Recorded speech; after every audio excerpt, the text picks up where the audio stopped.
গান্ডাভেরুণ্ড, বৈষ্ণবদের একটা নতুন একটা ফ্রড প্রকল্প গান্ডাভেরুণ্ড অবতার। কি না শিবের সর্ব অবতারকে শান্ত করতে, আপনারা প্রত্যেকে এই কাহিনীটি জানেন যে নরসিংহ অবতার, তারপরে নরসিংহ অবতার যখন ক্রোধে উন্মত্ত হয়ে উঠেছিলেন তাকে শান্ত করতে সর্ব অবতার আবির্ভূত হয়েছিল। সেখানে লেখা আছে বীরভদ্র তার ছাল চামড়া তুলে নিয়েছিল নৃসিংহ অবতারের।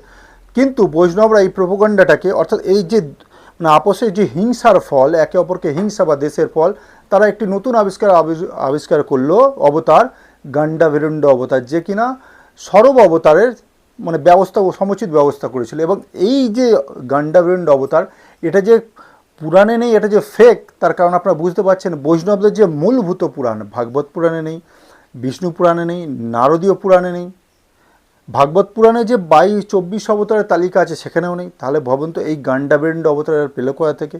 এরা বলে যে ব্রহ্মাণ্ড পুরাণের কোনো একটা জায়গায় আছে, কিন্তু ব্রহ্মাণ্ড পুরাণেও এই ধরনের কাহিনী নেই। এটা এদের ফেক মন গড়া জিনিস আর কি। সত্যি যদি থাকতো বৈষ্ণবদের যে মুখ্য পুরাণ ভাগবত পুরাণে কেন উল্লেখ থাকলো না? 24টা অবতারের এত উল্লেখ আছে, সেখানে গান্ডাভেরুণ্ডের মতো এত বড় অবতার যে কিনা শিবকে দমন করেছিল তার উল্লেখ থাকলো না। তাহলে বুঝতে পারছেন কিরকম ফেক প্রোপাগান্ডা কেবলমাত্র শৈবদের উপর হিংসার ফলে এই কাহিনী রচিত হয়েছে। ধন্যবাদ।